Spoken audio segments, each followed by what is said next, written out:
구독자 여러분 안녕하십니까? 이 시간에는 유방암 치료 시 비타민C가 암세포만 선택적으로 사멸하는 원리에 대해서 말씀드리겠습니다. 부제목으로는 비타민C를 주사하는 대학병원도 증가하고 있습니다. 입니다. 항암 치료 목적으로 비타민C 주사는 1976년, 그러니까 지금부터 약 50년, 굉장히 오래됐습니다. 카메론과 폴링 박사에 의해서 시작됐는데요. 이 폴링 박사는 의사는 아닙니다만 노벨상을 2번이나 받으신 분입니다.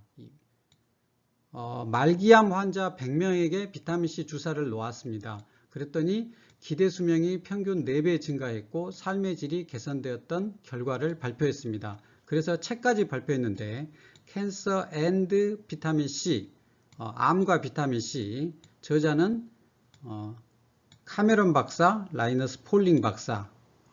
근데 이 당시에 비타민C는 굉장히 적은 용량을 주사했습니다. 이 결과가 얼마나 정확할지는 잘 모르겠지만 아무튼 역사적으로 약 50년이나 되었다는 사실입니다. 이 논문인데요. 유방암 세포에서 항암제와 고용량 비타민C 치료 효과 논문입니다. 2019년도에 최근에 발표됐죠. 경북대 의대 이수정 선생님 등이 발표했습니다. 이것은 사람을 상대로 사람의 주사를 한 것이 아닙니다. 이 시험관 내에서 암세포를 따로 떼어내서 거기에 주입을 한 것이기 때문에 실제 임상 논문하고는 차이가 있다는 점을 미리 말씀을 드립니다. 제가 핵심만 골라서 설명을 드리겠습니다. 비타민C를 단독으로 투여했을 때 결과입니다. 여기 세로축은 세포의 생존율이고 이 가로축은 비타민C 투여 농도입니다. 그래서 이 그래프 선은 정상 유방세포이고 이 세 가지,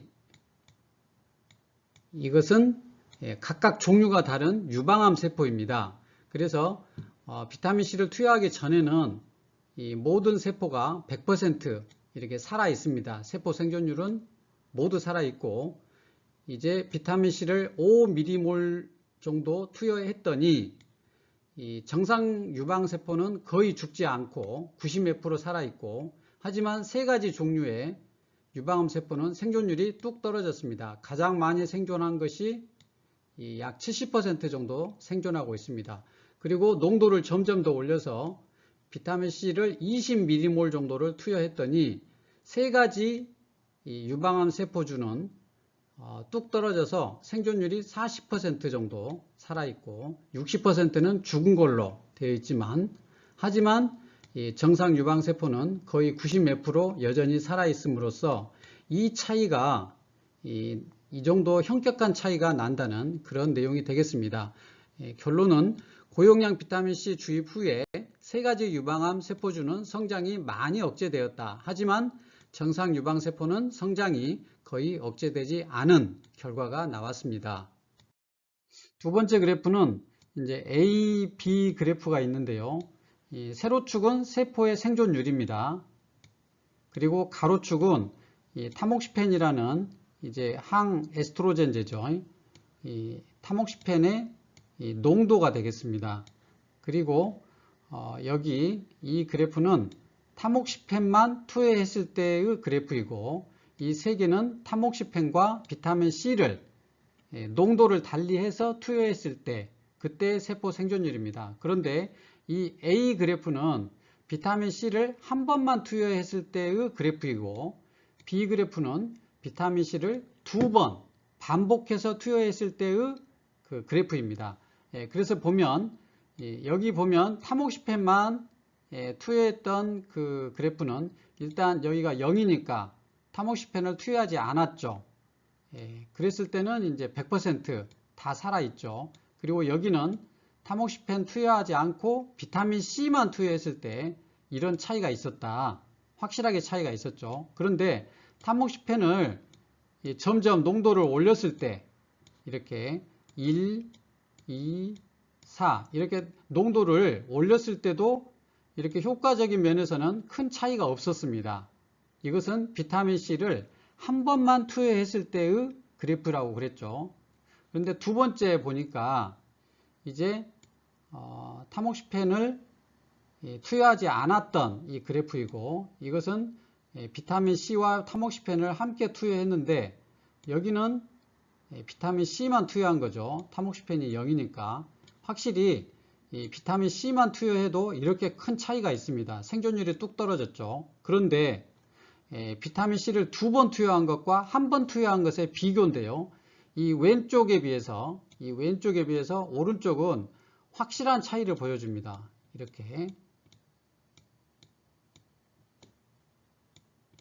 이렇게 확실한 차이를 보여주는데, 이 그래프가 뭐냐면 비타민 C를 20mm몰 가장 많이, 그것도 두 번 투여했을 때 이 세포의 생존율이, 암세포의 생존율이 20%까지 떨어집니다. 그래서 여기도 물론 20을 비타민 C를 투여했는데 60% 이상이 살아있지만 여기는 20%밖에 살아있지 않습니다. 그것은 비타민 C를 두 번 투여한 것과 한 번 투여한 것의 차이가 이렇게 큰 차이가 나더라는 것입니다. 다른 이 타모시펜 이 농도를 올리더라도 이런 좋은 이 효과가 여전히 유지되고 있습니다. 그래서 이 타모시펜과 비타민 C를 같이 투여했을 때 효과는 확실히 있는데 비타민 C를 반복해서 투여했을 때 훨씬 더 효과가 좋았다. 그런 그 결과가 나온 것입니다. 여기 제가 그린 그림인데요. 비타민 C를 투여하면 이 세포 바깥에서 과산화수소가 많이 생성됩니다. 그리고 이 산화된 형태의 비타민 C가 암세포 내로 많이 들어옵니다. 그래서 이 과산화수소는 활성산소죠. 이 과산화수소를 중화시키는 효소가 카탈라제라는 효소입니다. 그런데 암세포에는 이 카탈라제라는 효소가 적습니다. 그래서 과산화수소에 의해서 세포 손상에 대해서 암세포가 사망하고, 또한 이 산화된 형태의 비타민 C가 많이 들어오면 이것을 중화시키는데 글루타치온이라는 항산화제가 많이 소모가 됩니다. 그러면 결국 이 활성산소를 중화하지 못해서 세포 손상이 되고 암세포가 사망하는 그런 이 비타민 C를 고용량으로 투여했을 때 암세포가 산화 손상을 받아서 사망을 하는 그러한 원리를 제가 간단히 그림을 그려서 설명을 했습니다. 그러면 이 경북대 의대 논문에 이 세포 내 카탈라제 수치를 검사를 했어요. 보니까 여기 이 MCF10A라는 이 세포는 정상 유방 세포입니다. 그리고 이 세로축은 카탈라제의 농도인데요. 나노몰인데 여기 정상 세포는 이 정도 됩니다. 그리고 나머지 이것들은 전부 암세포의 종류입니다. 보면 전부 다 이 정상세포에 비해서 훨씬 적게 되어 있습니다. 그래서 이 암세포는 카탈라제가 정상세포에 비해서 훨씬 부족하다. 그래서 이 카탈라제가 이 과산화수소를 중화시키지 못하기 때문에 과산화수소에 의해서 이 산화 손상을 받고 암세포는 이 손상을 받고 사망할 수 있다.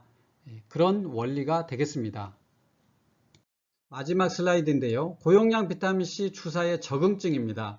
표준 암 치료 효과를 증대시킵니다. 방금 전에 타모시펜의 효과를 증가시키는 그런 그래프를 제가 설명했습니다. 또 암 치료의 부작용을 현저하게 저하시킵니다. 그래서 항암제를 또는 방사선 치료를 계속 할 수 있게 해줍니다.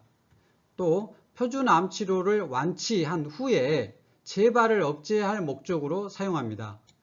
표준 암 치료를 받을 수 없는 말기암 환자에서 굉장히 통증도 심하고 또 입맛도 없고 토하고 기운이 쭉 빠지죠. 이럴 때 비타민C를 맞으면 기운도 나고 입맛도 좋고 컨디션도 좋아지고 삶의 질이 개선됩니다. 그런데 비타민C가 분명히 항암 효과가 있긴 있습니다만 강력하진 않습니다. 지금까지 나온 논문으로는 그렇습니다. 제 경험으로도 그렇습니다. 그러므로 단독 치료는 추천하지 않습니다. 대학병원에서 하는 모든 항암 치료를 충분히 하면서 같이 하면 굉장히 유익합니다. 이렇게 자연 치료 하신다고 그 항암 치료를 전혀 안 하시고 저에게 오셔서 비타민 C만 원하시는 분이 계시는데 제가 이게 꼭 설득을 해서 함께 하도록 하고 있습니다. 이상으로 유방암에서 비타민 C 고용량 주사의 효과에 대해서 말씀드렸습니다. 감사합니다.